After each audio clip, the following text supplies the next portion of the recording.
time you walk into the room, got me feeling crazy, shock my heart, boom, boom. Any other boy would stare, but me, I look away, cause you're making me scared. Trying not to breathe, 1, 2, 3.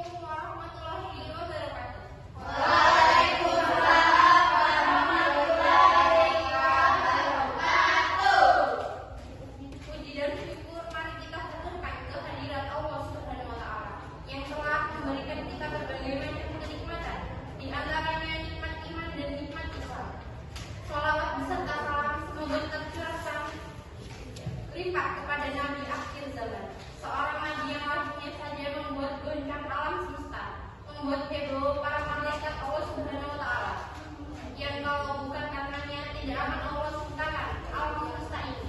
Siapakah dia? Tentunya tidak lain dan tidak bukan yaitu Nabi Muhammad SAW. Semoga keluarganya, sahabatnya, dan kita selaku umatnya yang mengikuti sunnah-sunnahnya mendapatkan syafaat di yaumil akhir nanti.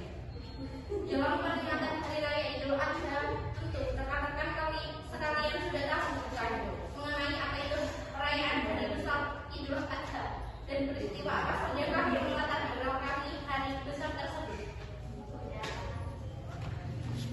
Untuk pada perayaan salah satu hari besar agama Islam tersebut, umat Islam yang mampu diwajibkan untuk berkorban.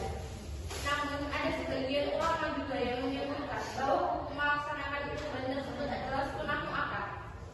Lalu apa kaitannya hari Idul Adha dengan kurban?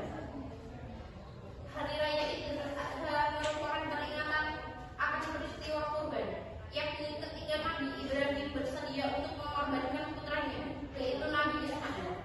Hal tersebut dilakukan oleh beliau sebagai bentuk kepatuhannya terhadap perintah Allah Subhanahu wa Ta'ala.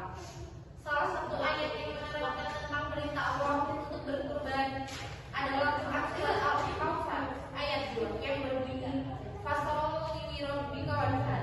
Artinya, maka laksanakanlah sholat karena Tuhanmu dan berkurbanlah